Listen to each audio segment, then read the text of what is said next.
আজকে আপনাদের দেখাবো টিস্যু কাপড়।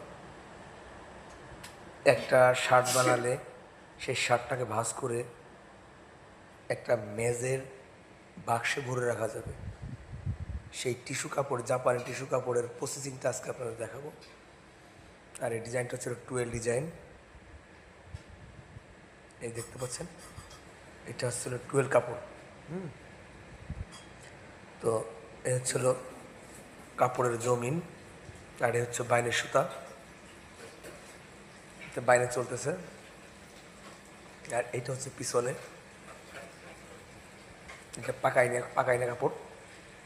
সুতাটা অনেক পাকানো, এবং দেখাবো সুতাটা কীভাবে কেমন পরিমাণ চিকুন দেখেন। ঠিক আছে, এই হচ্ছে সুতা, এবং অনেক চিকুন সুতা এটা। যাই হোক, সবাই জানাবেন কেমন হলো ভিডিওটি, অবশ্যই কমেন্ট